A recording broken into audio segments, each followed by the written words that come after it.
हरे कृष्णा।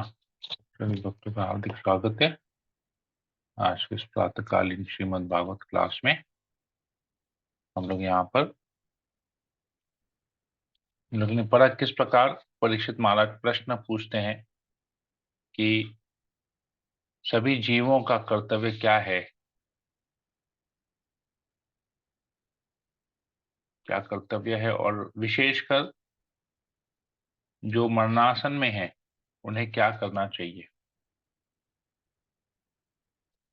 तो सुखदेव गोस्वामी ने बताया कि भगवान की भक्ति करनी चाहिए, श्रवण के माध्यम से, कीर्तन के माध्यम से, योग साधना के माध्यम से अल्टीमेटली भगवान की भक्ति करनी चाहिए। अपने आप को भगवान की भक्ति करके अपने आप को शुद्ध करना चाहिए ताकि भगवान के धाम वापस जा सके। तो जो अंत समय में है उन्हें तो तुरंत कर लेना चाहिए, जिनको पता है उनकी मृत्यु कब होने वाली है। जैसे परीक्षित महाराज को पता था, मरणासन पे थे।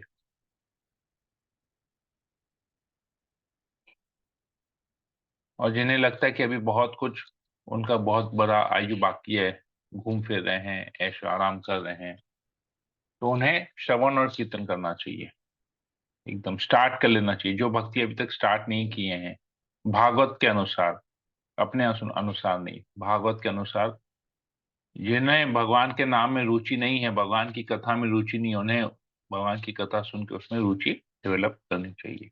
ये सब हमने पढ़ा। तो इसी श्रृंखला में आज हम दूसरा अध्याय पढ़ना प्रारंभ करेंगे। ओम ज्ञानतिमिरान्धस्य ज्ञानञ्जनशलाकया चक्षुरुन्मीलितं येन तस्मै श्रीगुरवे नमः। नमो विष्णुपादाय कृष्णप्रेष्ठाय भूतले श्रीमते भक्तिवेदांत स्वामिनिति नामिने। नमस्ते सरस्वती देवी गौरवाणी प्रचारिणे विशेष शून्यादिकाश्चात देशपालिने। हे कृष्ण करुणा सिंधु दीन बंधु जगतपति गोपेश गोपिका कांत राधा कांत नमस्ते। तप्त कांचन गौरांगी राधे वृंदावनेश्वरी विष्णुमानुसुते देवी परमानंद हरि प्रिय पंचाकल्पतरुभ्यश्च कृपा सिंधु पतितानां पावनेभ्यो वैष्णवेभ्यो नमः। जय श्री कृष्ण चैतन्य प्रभु नित्यानंद जय जय राधा श्री गौर भक्तवृंद। कृष्ण हरे कृष्ण कृष्ण कृष्ण हरे हरे हरे राम हरे राम हरे मंगलाचरण की जय। ओम नमो भगवते वासुदेवाय। ओम नमो भगवते वासुदेवाय। ओम नमो भगवते वासुदेवाय। श्रीमद् भागवतम दूसरा स्कंद अध्याय 2 श्लोक नंबर 1। इस अध्याय का नाम है हृदय में भगवान।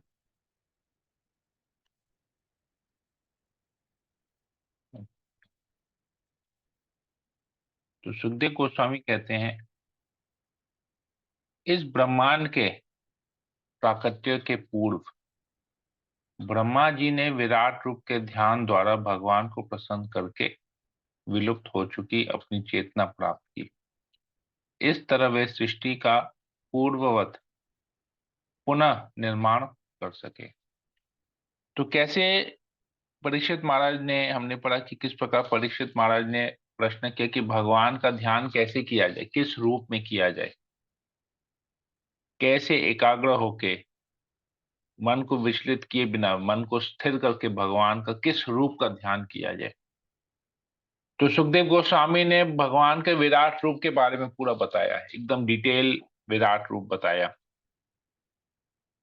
और कहा कि इस विराट रूप का तुम ध्यान करो। अभी आगे बताते हैं कि ब्रह्मा जी ने भी इसी विराट रूप का दर्शन किया, इसी विराट रूप के ऊपर ध्यान किया।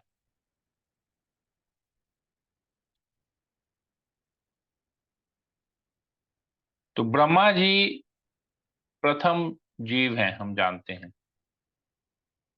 कि ब्रह्मा जी की उत्पत्ति भगवान के नाभि से निकली कमल फूल से ब्रह्मा जी की उत्पत्ति हुई है। तो प्रथम जीव हैं ब्रह्मा जी। गर्भोदक्षाई विष्णु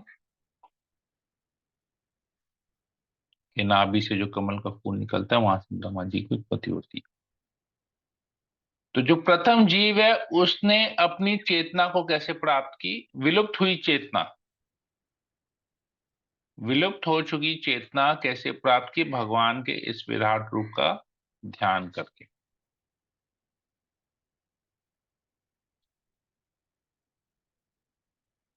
तभी वो सृष्टि का पुनर्निर्माण कर सके, मतलब जैसा सृष्टि होना चाहिए था उसने वैसा ही निर्माण किया। तो भगवान की कृपा अगर पानी है कुछ भी कार्य करने के लिए, अगर हमको शक्ति चाहिए, हमको बुद्धि चाहिए, ताकि हम उस कार्य को सटीक तरीके से कर पाए, जैसा भगवान चाहते हैं वैसा कर पाए, तो भगवान को प्रसन्न करना पड़ेगा। और भगवान को प्रसन्न करने के लिए भगवान का ध्यान करना पड़ेगा। ये चीज यहाँ पर बता रहे हैं।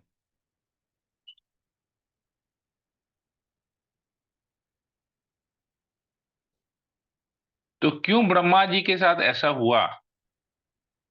क्यों उनकी चेतना विलुप्त हो चुकी थी? प्रभुपाद जी यहाँ पर तात्पर्य में थोड़ा सा समझाते हैं उसके बारे में। कोई पढ़ लेगा तात्पर्य को?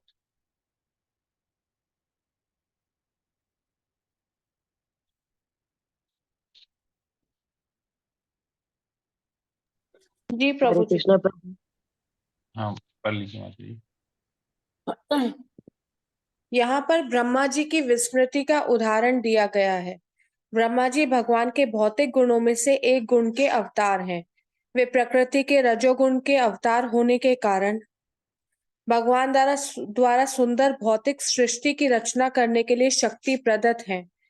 तो भी असंख्य जीवों में से एक होने के नाते वे अपनी सृजनात्मक शक्ति को, कला को भूल जाते हैं। जीव की वह विस्मृति जो ब्रह्मा से लेकर एक क्षुद्र चींटी तक पाई जाती है, ऐसी प्रवृत्ति है जिसका शमन भगवान के विराट रूप के ध्यान द्वारा किया जा सकता है।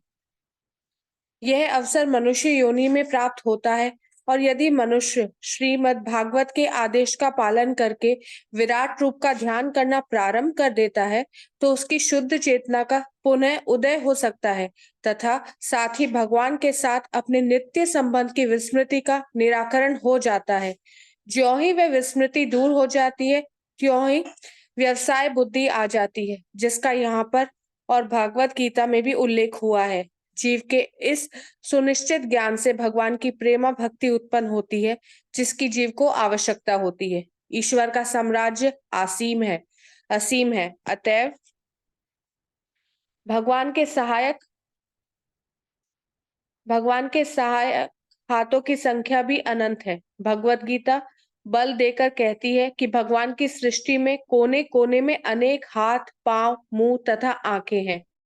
यह हुआ कि जीव कहलाने वाले भगवान के अंश ही उनके सहायक हाथ हैं, और ये सब विशेष प्रकार की भगवत सेवा के निमित्त है। बद्ध जीव, चाहे वह ब्रह्मा जी के पद पर ही क्यों ना हो, मिथ्या अहंकार से उत्पन्न होकर बहिरंगा शक्ति के प्रभाव से इसे भूल जाता है। ऐसे मिथ्या अहंकार का निराकरण मनुष्य ईश चेतना प्राप्त करके कर सकता है। मुक्ति का अर्थ है विस्मृति की निद्रा से निकलकर बाहर आना और भगवान की असली प्रेमा भक्ति को प्राप्त होना। जैसे कि ब्रह्मा के उदाहरण से स्पष्ट है, ब्रह्मा द्वारा की गई सेवा मुक्तावस्था में की जाने वाली सेवा का नमूना है, और वह तथाकथित परोपकार से भिन्न है। जो त्रुटियां तथा विस्मृतियों से पूर्ण होता है, मुक्ति कभी भी निष्क्रियता नहीं है, अपितु यह मानवीय त्रुटियों से विहीन सेवा है। हरे कृष्णा। हरे कृष्णा। बहुत बहुत धन्यवाद माता जी पढ़ने के लिए। तो देखिए प्रभुपाद जी कितना सुंदर और सरल तरीके से समझा रहे हैं। मुक्ति का मतलब क्या है? अपनी जो सोई हुई भगवत चेतना है उससे मुक्त होके अपने आप को भगवान की सेवा में लगाना। मुक्ति का असली अर्थ यही है। लोग मुक्ति का अर्थ लेते हैं कि हम कर्म बंधन से मुक्त हो जाएंगे, हमको कोई कर्म नहीं करना पड़ेगा, हम निष्क्रिय बन जाएंगे, मतलब हमको कोई कार्य नहीं करना पड़ेगा। लेकिन यहां पर है सक्रिय, मुक्ति का मतलब है सक्रिय, मतलब नॉर्मल भौतिक जगत के कार्यों से छुटकारा लेके भगवान की सेवा में, भक्ति में सेवा करनी पड़ेगी। तो सक्रिय कार्य है मुक्ति, तो भगवान की सेवा में लगाना अपने आप को। तो ब्रह्मा जी भी भूल चुके हैं, ब्रह्मा जी भी जीव हैं अल्टीमेटली, हालांकि जीवों में सबसे ऊपर हैं, सबसे श्रेष्ठ हैं, वही सृष्टि करते हैं, परंतु विस्मृति, भूलना उनमें भी है। तो अब जब ब्रह्मा जी सब कुछ भूल गए हैं, तो ब्रह्मा जी से हम उत्पन्न हुए हैं, तो हम भी सब कुछ भूल जाते हैं। क्या भूल जाते हैं? हमें मिथ्या अहंकार आ जाता है कि हम ये शरीर हैं, तो इस विस्मृति हमको होती है। तो इस विस्मृति को कैसे दूर किया जाए? भगवान की सेवा के, भागवत पढ़ के, श्रीमद् भागवत पढ़ के, भगवत गीता का श्रवण करके हमको पता चलता है कि हम ये शरीर नहीं, आत्मा है। और अपनी चेतना को पुनः जागृत करते हैं। जो सोई हुई है, अहंकार के कारण सोई हुई है, अशुद्ध है, उसे शुद्ध बनाते हैं। तो ये चीज यहाँ पर बताया। तो ब्रह्मा जी भी भूल जाते हैं और वो भगवान का ध्यान करके अपनी विलुप्त चेतना को वापस प्राप्त करते हैं। इसी प्रकार हमें भी भगवान का ध्यान करना चाहिए, स्मरण कीर्तन करना चाहिए। भागवत ये कहता है भगवान का ध्यान करना चाहिए, और क्या कहता है पता नहीं। तो भागवत कहता है कि ब्रह्मा जी ने जो प्रैक्टिस किया, हमें भी वही प्रैक्टिस करना चाहिए। निराकार रूप का ध्यान नहीं, साकार रूप का ध्यान हमको करना चाहिए। दूसरा श्लोक, वैदिक ध्वनियों, वेद वाणी को प्रस्तुत करने की विधि इतनी मोहने वाली है कि यह व्यक्तियों की बुद्धि को स्वर्ग जैसी व्यर्थ की वस्तुओं की ओर ले जाती है। बद्ध जीव ऐसी स्वर्गिक मायामयी वासनाओं के स्वप्नों में मंडराते रहते हैं, लेकिन उन्हें ऐसे स्थानों में सच्चे सुख की प्राप्ति नहीं हो पाती। देखिए क्या बताया जा रहा है, स्वर्ग प्राप्ति। आप देखेंगे जिन्हें भी धर्म का थोड़ा सा भी ज्ञान है, वे दान पुण्य में लग जाते हैं, पुण्य कर्मों में लग जाते हैं। क्यों? उन्हें स्वर्ग चाहिए, उनको स्वर्गवासी बनना है। लेकिन भागवत के अनुसार, ये सुखदेव गोस्वामी के अनुसार, जो भागवत के ओरिजिनल स्पीकर हैं, उनके अनुसार स्वर्ग में भी सच्चे सुख की प्राप्ति नहीं हो पाती। सच्चा सुख मतलब स्वर्ग का भी जो सुख है वो झूठा है, वो मायामयी है। हमको लग रहा है कि हम सुखी हैं, स्वर्ग में जाएंगे हम सुखी होंगे, लेकिन हम भागवत में पढ़ते हैं कि किस प्रकार रावण देवताओं पर, स्वर्गवासियों पर आक्रमण करता है, किस प्रकार बलि महाराज स्वर्गवासियों के ऊपर में आक्रमण करते हैं, किस प्रकार हिरण्यकशिपु, किस प्रकार हिरण्याक्ष, कैसे सभी स्वर्गवासियों को, देवताओं को परेशान करते हैं। वृत्रासुर, इतने सारे हम पढ़ते हैं, असुर जितने भी आते हैं, कैसे रेगुलर उनका देवताओं के साथ फाइटिंग होते रहते, देवताओं को बंदी बनाते हैं, भगवान हर बार सहायता आके करते हैं। तो वहां पर भी सुख नहीं है।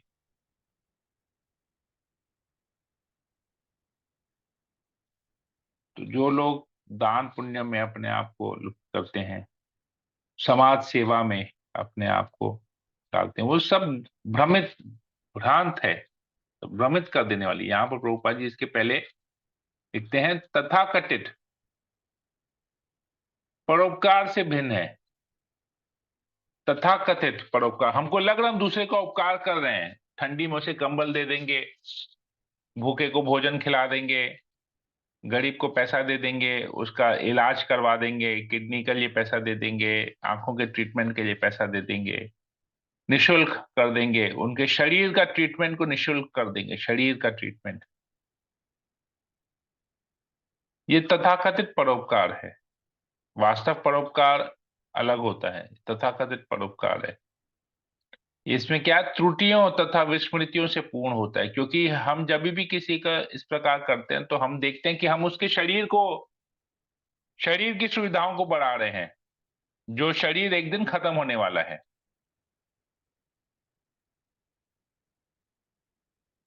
शरीर की सुविधाओं को और आगे लेके जा रहे हैं, खर्चा कर रहे हैं, शरीर की सुविधा के लिए खर्चा कर रहे हैं, शरीर में लगी हुई बीमारियों को इलाज कराने में खर्चा कर रहे हैं, जो कि नष्ट होने वाला है। तो ये त्रुटि है,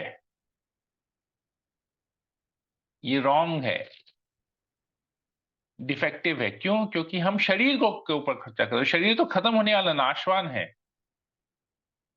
रियल परोपकार होता है उसे भगवत चेतना दिलाना, ताकि उसे दोबारा शरीर नहीं लेना पड़े।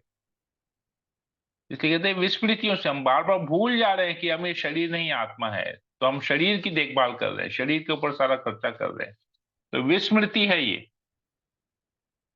तो यही चीज यहां पर बताया। तो ऐसे लोग भले ही दूसरे के शरीर का जितना भी देखभाल करें, वो स्वर्ग जाने के लिए करते हैं। लेकिन स्वर्ग यहां पर क्या, सुखदेव गोस्वामी क्या कह रहे हैं? स्वर्ग व्यर्थ की वस्तु है, बेकार है स्वर्ग जाना, व्यर्थ है स्वर्ग जाना। क्योंकि स्वर्ग जाके भी क्या होगा? असुर आके आक्रमण करेंगे, वहां पर इधर उधर भागना पड़ेगा, असुर के बंदी बनेंगे। वहां पर भी सोचेंगे सुख है, पर वहां पर भी सुख नहीं, क्योंकि इस भौतिक जगत में ही है, वो स्वर्ग भी इस भौतिक जगत में है। और भगवान श्री कृष्ण गीता में एकदम क्लियर कहते हैं कि पूरा ब्रह्मांड दुखालय है, केवल दुख मिलेगा। जहां पर भी जाओगे इस पूरे ब्रह्मांड में तुमको दुख ही दुख मिलेगा, इस भौतिक जगत में दुख ही है। आ ब्रह्म भुवन लोक दुखालयम अशाश्वतम। ऊपर से ब्रह्मलोक से नीचे, ब्रह्मलोक से लेके स्टार्ट करके किसी भी लोक में हम जाएंगे, वो दुखालय है और वो अशाश्वत है, परमानेंट नहीं है, शाश्वत नहीं है, अशाश्वत है, टेम्पोररी है और दुखालय है, भगवान कहते हैं। तात्पर्य में प्रभुपाद जी लिखते हैं, बद्ध जीव संसार के भीतर ब्रह्मांड की सीमा तक भी सुख के लिए तरह तरह की योजनाएं बनाने में सदैव व्यस्त रहता है। यहां तक कि इस धरा पर जहां वह अपनी सामर्थ्य भर प्रकृति के संसाधनों का दोहन करता है, उपलब्ध समस्त सुविधाएं से तुष्ट नहीं होता। वह चंद्रमा या शुक्र लोक में भी संसाधनों को के दोहन के लिए जाना चाहता है। लेकिन भगवान ने भगवत गीता में इस ब्रह्मांड के असंख्य लोकों तथा अन्य लोकों की व्यर्थता के विषय में हमें आगाह किया है। ब्रह्मांडों की संख्या असंख्य है और इनमें से प्रत्येक में असंख्य लोक है, लेकिन इनमें से कोई भी लोक भौतिक जीवन के मुख्य दुखों से यथा जन्म मृत्यु जरा तथा व्याधि के दुखों से विहीन नहीं है। भगवान का कहना है कि सर्वोच्च लोक ब्रह्म लोक अथवा सत्य लोक भी स्वर्गलोक जैसे लोकों का तो कहना ही क्या, रहने के लिए उपयुक्त नहीं है, क्योंकि यहां पर भी उपयुक्त दुख पाए जाते हैं। एकदम क्लियर प्रभुपाद जी कह रहे हैं। कहीं पर भी भगवान कह चुके हैं, आप कहीं पर भी जाओ, ब्रह्म लोक में भी चले जाओ तो ब्रह्म लोक में भी विस्मृति है, उधर भी दुख का कारण है, वो भी वहां पर भी दुख है, वहां पर भी सुख नहीं है। तो स्वर्ग की क्या बात करना, वो तो स्वर्ग तो बहुत नीचे है। हमने पढ़ा था कल विराट रूप में, ये स्वर्ग लोक, जनलोक, तपोलोक, ज्ञान लोक, ऐसे करते करते ऊपर जाते हैं। ऊपर में आता है सत्यलोक, जो ब्रह्मा जी का है। तो ऐसे कितने लोक हैं नीचे ऊपर मिला के, उसमें भी सब जगह दुख ही दुख है। अगला श्लोक। अतएव प्रबुद्ध व्यक्ति की उपाधियों वाले इस जगत में रहते हुए जीवन की न्यूनतम आवश्यकताओं के लिए प्रयत्न करना चाहिए। उसे बुद्धिमता पूर्वक स्थिर रहना चाहिए और अवांछित वस्तुओं के लिए कभी कोई प्रयत्न नहीं करना चाहिए, क्योंकि वह इससे व्यावहारिक रूप में यह अनुभव करने में सक्षम होता है कि ऐसा सारा प्रयास कठोर श्रम के अतिरिक्त और कुछ नहीं होता। तो ये रियलाइज करना चाहिए कि हम कुछ भी प्रयास करें हम दुख में ही रहेंगे। तो हमको बेसिक नेसेसिटीज, जो इस शरीर को पालन करने की जो न्यूनतम आवश्यकताएं, जो बेसिक नेसेसिटीज है, केवल उसके लिए कर्म करना चाहिए, उसके लिए प्रयत्न करना चाहिए कि बस जीविका पालन हो, अवांछित वस्तुओं के लिए नहीं। क्योंकि अवांछित वस्तुओं के लिए प्रयत्न करेंगे तो केवल श्रम कहलाएगा। श्रम कौन करता है? गधा करता है, मनुष्य श्रम नहीं करता है। श्रम करना गधे का काम है। गधा किस प्रकार श्रम करता है? बहुत बोझा उठाता है। क्यों? केवल घास के कुछ तिनके खाने के लिए 25-25, 50-50 किलो अपने पीठ पे उठा के जाता है। तो ये कठोर श्रम है। क्यों? घास के तिनके के लिए, घास खाने के लिए। घास पूरे विश्व में अवेलेबल है। भगवान के इस सृष्टि में आप कहीं पर भी जाएंगे घास अब उपलब्ध रहेगा।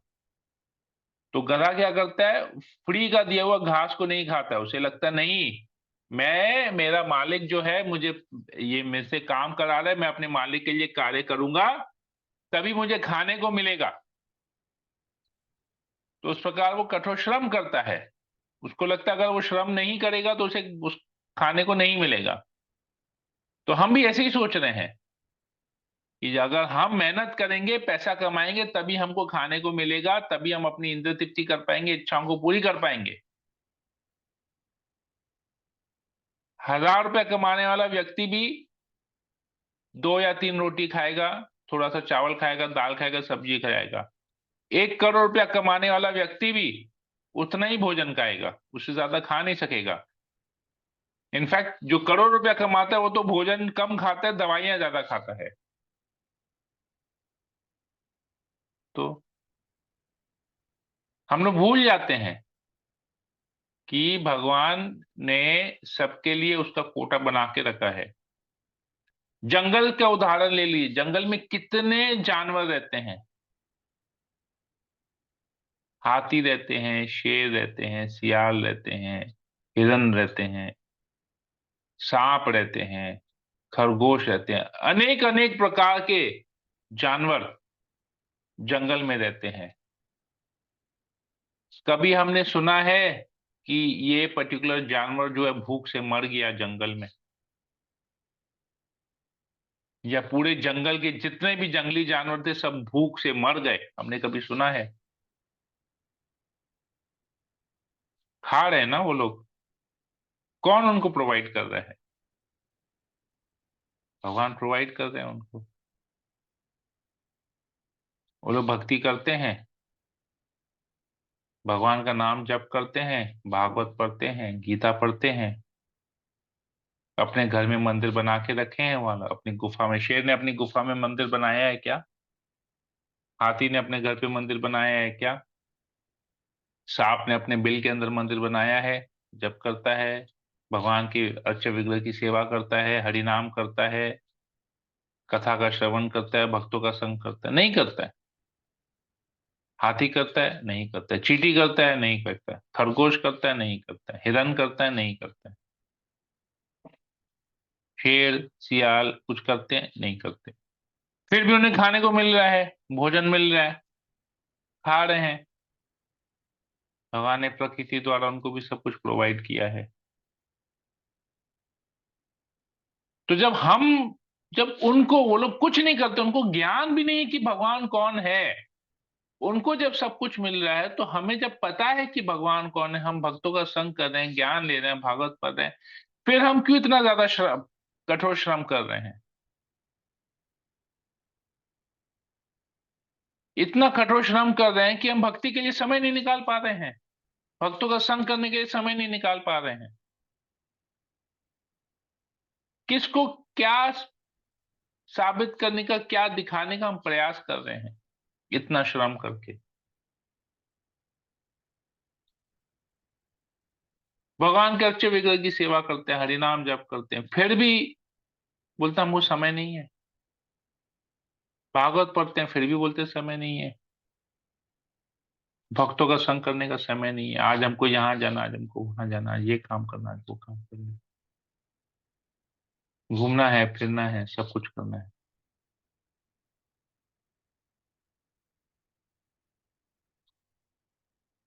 इतना श्रम कर रहे हैं, क्यों कठोर श्रम कर रहे हैं? अवांछित वस्तुओं के लिए कठोर श्रम कर रहे हैं। बेसिक्स नेसेसिटीज को छोड़ के लग्जरियस आइटम्स के लिए श्रम कर रहे हैं। सब कुछ तो खत्म हो जाएगा।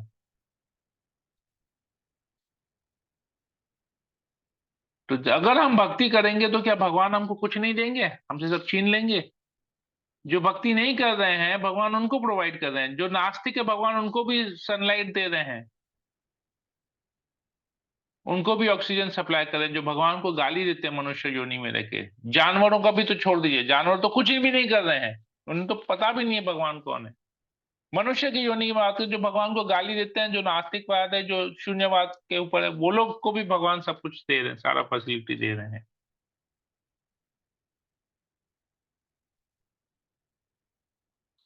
फिर तो हम लोग भक्ति कर रहे हैं तो क्यों हमें डाउट रहता है? क्यों हमको श्रद्धा नहीं है भगवान के ऊपर? क्यों पूर्ण विश्वास नहीं कि भगवान हमको सब कुछ प्रोवाइड करेंगे?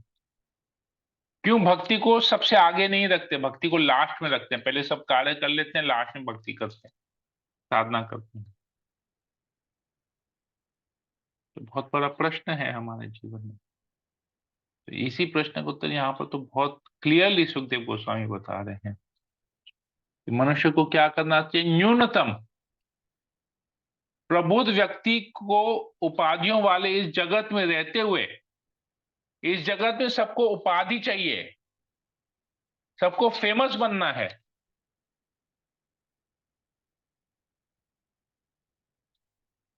तो जो बुद्धिमान व्यक्ति है उसे क्या करना है?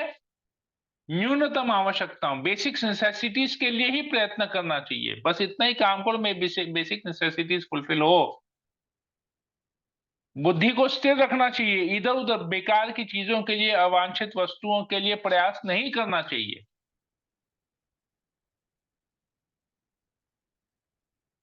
उसका नेचर ही ऐसा हो जाना है कि ये सब बेकार की चीजें हैं, मेरे लिए कठोर श्रम है और कुछ नहीं है, इतना ही मेहनत मैं भक्ति के लिए करूं, भगवान की कृपा प्राप्त करने के लिए, भगवान का प्रेम करने के लिए, भगवान का प्रेम पाने के लिए मुझे प्रयास करना चाहिए, बेकार की वस्तु के लिए नहीं। सब कठोर श्रम है और कुछ नहीं है, ये सब बेकार है। हरे कृष्णा। तो हम यहीं पर ही रखते हैं। किसी वक्त को कोई प्रश्न हो या कोई कमेंट हो तो पूछ सकते हैं, बोल सकते हैं। हरे कृष्णा।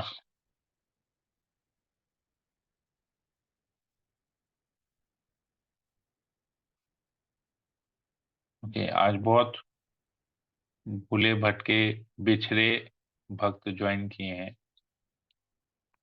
सोनल अग्रवाल माता जी ज्वाइन की हैं आज, राकेश जायसवाल भी ज्वाइन किए हैं, चितवन ज्वाइन की है बहुत दिनों बाद। ओके, बहुत बहुत धन्यवाद आप सभी का। किसी को कुछ पूछना है, कुछ बोलना है? हरे हरे कृष्णा कृष्णा प्रभु जी। प्रभु जी। स्नेहा शर्मा माता जी। ये कितना आई ओपनिंग चैप्टर है प्रभु जी। कहाँ हम पूरे दिन भागते रहते हैं और फिर एक सडनली ऐसे लगता है ये क्या है, मतलब क्यों है ये, मतलब हम किस चीज के पीछे भाग रहे हैं जो है ही नहीं एक्चुअली देखा जाए। कितना अच्छा से एक्सप्लेन किया गया है।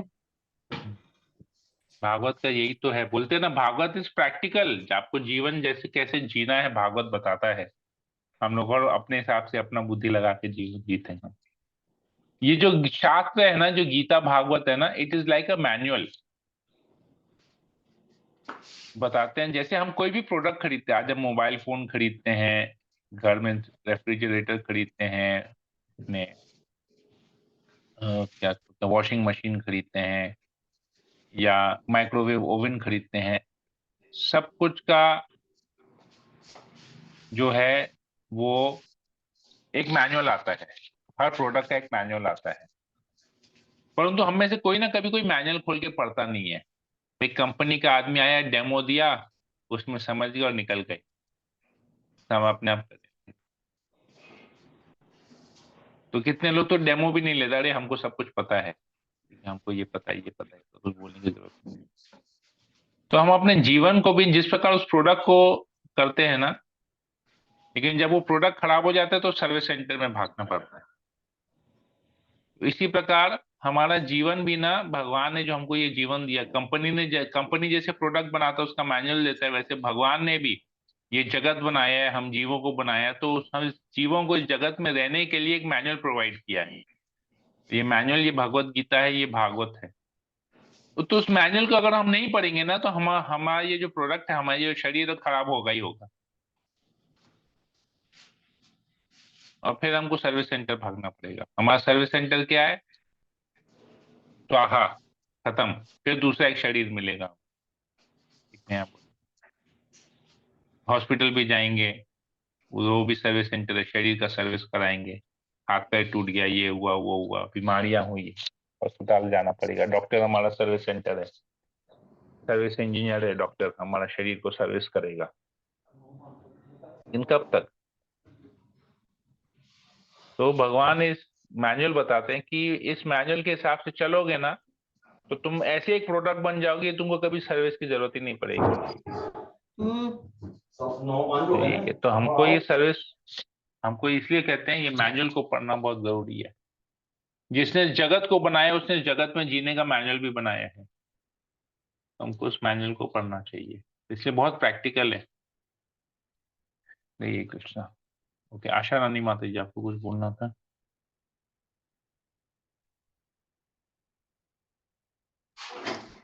हरे कृष्णा प्रभु जी, धन्यवाद, प्रणाम।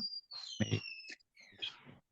वही उनकी माता जी ने जो बोला है कि हम लोग जीवन भर भागते रहते हैं, दौड़ते रहते हैं, और कई लोग उनकी ऐसा समय भी आता है, ऐसा कि जब हमारा अंत समय भी आता है ना, हम्म, है कि जब अरे जिंदगी भर हम लोग भागते रहे, दौड़ते रहे, ये वो इकट्ठा किया, वो इकट्ठा किया, हमने कुछ भी हासिल नहीं किया और ऐसे ही खाली हाथ जा रहे हैं। लेकिन एक नॉर्मल व्यक्ति में और एक भक्त में ये डिफरेंस आ जाता है कि हम्म, हम लोग जो भक्ति किए हैं वो हम्म, हमारे काम आ रहा है और हम्म, हम उस जा रहे हैं। हम्म, हरे कृष्णा। हम्म, yes। भक्त हमेशा ये सोचता है, उसने भक्ति किया है, वो भक्त कभी भी शरीर छोड़ने से घबराता नहीं, क्योंकि उसे पता है वो वापस घर जा रहा है। जैसे स्कूल का होता है ना लड़का, स्कूल का लड़का कभी भी स्कूल छोड़ के घर जाता है ना, दुखी नहीं होता है, खुश रहता है, हाँ मैं वापस घर जा रहा हूँ, सारा दिन का काम पढ़ाई लिखाई करके I am going back home, मैं घर में जाके रिलैक्स करूंगा, एग्जाम्स खत्म, छुट्टियां चालू, कोई टेंशन नहीं, कुछ नहीं। तो ये शरीर में जब तक रहेंगे ना, डेली एग्जाम देना पड़ेगा, ये प्रॉब्लम वो प्रॉब्लम, इसका सोल्यूशन उसका सोल्यूशन, एग्जाम ही देते रहेंगे। जब शरीर खत्म होगा, वापस भगवत धाम जाएंगे तो बहुत खुश, एकदम छुट्टी, शरीर से हमको छुट्टी मिल गई, अब एकदम इंजॉयमेंट ही इंजॉयमेंट। किसके साथ? परम आनंद कृष्ण के साथ, श्री कृष्ण के साथ, उनके साथ अब हमको एंजॉय करना है। छुट्टियां हमारी चालू हो गई, परमानेंट छुट्टियां, शरीर से मुक्ति मिल गई हमको, भगवान के साथ परमानेंट एंजॉयमेंट। ये समझना है, भक्त का ये चेतना होना चाहिए, भक्त को ये ज्ञान होना चाहिए। जी प्रभु जी, यही यही उनके दिमाग में चल रहा था। हरे कृष्णा। और किसी को कुछ पूछना है, कुछ बोलना है? Hare Krishna, Dharma Prabhuji. Hare Krishna. Yes. So what kind of donation should be considered the best among all the donation what we normally give? Uh, say किस प्रकार sometimes का society, डोनेशन, किस temple. प्रकार का दान सर्वश्रेष्ठ दान होता है? हम लोग जो भी दान पुण्य करते हैं, उसमें सर्वश्रेष्ठ दान कौन सा होना चाहिए? सर्वश्रेष्ठ दान वही होना चाहिए जो इस गीता भागवत के प्रचार में जो दान दिया जाता है, वो सर्वश्रेष्ठ दान है। क्योंकि प्रभुपाद का, चैतन्य महाप्रभु का मिशन ही है हरि नाम का प्रचार करना। प्रभुपाद ने इस्कॉन की स्थापना इसीलिए की है ताकि हरि नाम का प्रचार हो सके, गीता भागवत का प्रचार हो सके। मैं कल का इंसिडेंट बताता हूँ, मेरे साथ ऐसा हुआ। एक गौड़िया वैष्णव चैतन्य मठ के, गौड़िया मठ के एक सन्यासी महाराज कल मेरे दुकान में आए। मतलब मैं हैरान हो गया, वो मेरा नाम पूछते पूछते पहुंचे वहां पर मेरे शॉप में। कल आए, दुकान के अंदर घुसे और चप्पल खोल दिया और बोले सुरेश असवानी प्रभु। मैं बोला यस प्रभु बताइए। आके बैठे। ये सन्यासी, हाँ सन्यासी हैं, मतलब महाराज हैं, इनिशिएटेड महाराज नहीं है, सन्यासी हैं। तो वो आके बोले मुझे आपका रेफरेंस किसी ने दिया, ऐसा है, बहुत सारी बातें की। बोले प्रभुपाद जय पटाका महाराज इस्कॉन जिस प्रकार का प्रचार कर रहे हैं, हम लोग हालांकि हम लोग भी गौड़िया मठ से हैं, भक्ति सिद्धांत सरस्वती ठाकुर से, पर गौड़िया मठ प्रचार में पीछे है, इस्कॉन प्रचार में बहुत आगे है। और जय पटाका महाराज विशेषकर प्रचार में इतने आगे हैं। प्रभुपाद ने जो इस्कॉन का स्थापना की है, मतलब वो इस्कॉन को बहुत ग्लोरीफाई कर रहे थे। तो बोलते हैं कि इस्कॉन की वजह से ही हम लोग गौड़िया वैष्णवों का भी नाम हुआ है। कि हम लोग भी अभी कई बोला, अभी मैं मार्केट के अंदर घुसा तो 5-6 लोगों ने मुझे देख के हरे कृष्णा बोला, राधे राधे बोला। बोले नहीं तो पहले कोई पूछता नहीं था। पहले तो लोग हमारा मजाक उड़ाते थे, हमारा चोटी खींचते थे, टिक्की खींचते थे, पीछे शिखा को खींचते थे, ढोंगी पाखंडी कहते थे। बोले ये इस्कॉन के प्रचार की वजह से आज हमको सब लोग रिस्पेक्ट देते हैं। बोले वैष्णवों को रिस्पेक्ट देते हैं, तो ये प्रचार है। He was telling this. सोचिए, इतने वो आके मेरे को पहले बोले तुमने तिलक क्यों नहीं किया है, दुकान में बैठे इसलिए तिलक नहीं किया है क्या। और कल मैं हड़बड़ी में था, मैं कल तिलक करना भूल गया। जल्दी जल्दी में मेरे दिमाग में 2-3 बातें चल रही थी। कल मैं लेट निकला तो मैं तिलक करना भूल गया, तो मेरे को और कल ही उन्होंने बोला क्या तिलक क्यों नहीं किया है। हमारी गलती हो गया, करूंगा। तो महाराज ने फिर अपना नंबर दिया मुझे, बोले तुम कभी भी मायापुर आओ। इनका गौड़िया मठ इनका आश्रम है राजापुर में, राजापुर मंदिर, चांद काजी समाधि के ऑपोजिट में इनका आश्रम है। बोले तुम कभी भी आओ, गौर पूर्णिमा छोड़ के, बोले डोल के टाइम पे छोड़ के तुम कभी भी आओगे मायापुर, कभी भी आओगे, मेरे लायक कोई भी सेवा होगा, तुमको यहाँ आके रहना होगा, तुम भले रहना, प्रसाद पाना हो प्रसाद आके पाना। तो महाराज ने आके इतना कुछ किया, इतना कुछ बोला, अपना नंबर भी मुझे दिया, शेयर किया। बहुत मतलब इतने सरल थे महाराज। सोचिए किस लेवल पे हैं। तो वो खुद कह रहे हैं कि इस्कॉन जितना प्रचार करता है, इतना कुछ किया है, बोला है, उसे कुछ तुलना नहीं है, उसकी कोई तुलना ही नहीं है प्रभुपाद ने जो किया है। तो हम बेसिकली हमारी सबसे बड़ा दान होना चाहिए प्रचार में, जो हम दान देते हैं, प्रचार करने के लिए जो दान देते हैं, वो सबसे बड़ा दान है। जैसे अभी अयोध्या में प्रचार हो रहा है, प्रसादम डिस्ट्रीब्यूशन और ग्रंथ वितरण हो रहा है। तो भक्ति विजय भागवत महाराज ने कहा कि आप लोग योगदान दीजिए, तो हम लोग लग गए योगदान देने में। टोटल हमने कब किया मैराथन में उतना ज्यादा एम्फोसिस नहीं दिया जितना हमने डोनेशन उठा के महाराज को दिया कि अब अयोध्या में प्रचार कीजिए, अयोध्या में ग्रंथ वितरण कीजिए, भगवत गीता और छोटे छोटे जो बुक्स हैं प्रभुपाद के, उस सबको वितरण कीजिए। तो हम लोगों ने हमारा पूरा डोनेशन अब की बार उसी उसी लाइन पे ही चले गया। मैक्सिमम डोनेशन, पूरा नहीं कहेंगे, मैक्सिमम डोनेशन उसमें चले। क्यों राज गोपाल प्रभु इतना डोनेशन उठाए, क्यों मैं इतना डोनेशन उठा रहा हूँ? महाराज के लिए। महाराज अयोध्या में प्रचार कर रहे हैं, गुरु महाराज का इच्छा है अयोध्या में प्रचार हो।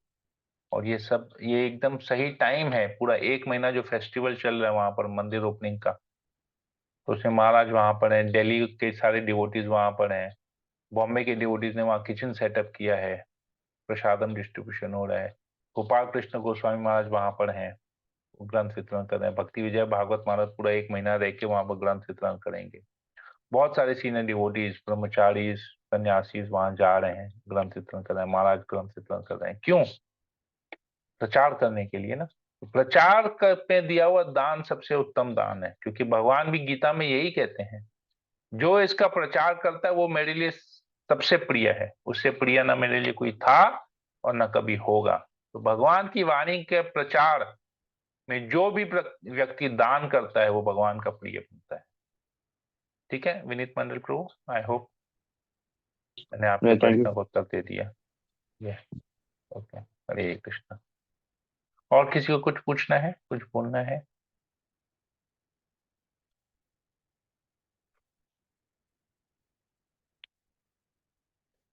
सोनल माता जी, एनीथिंग?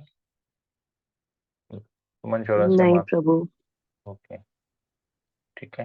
हरे कृष्णा। तो मैं सेशन को यही एंड करता हूँ। हरे कृष्णा कृष्ण कृष्ण हरे हरे, हरे राम राम राम हरे हरे। वाञ्छाकल्पतरुभ्यश्च कृपा सिन्धुभ्यश्च पतितानां पावनेभ्यो वैष्णवेभ्यो नमो नमः। संवेद भक्तवृंद की जय।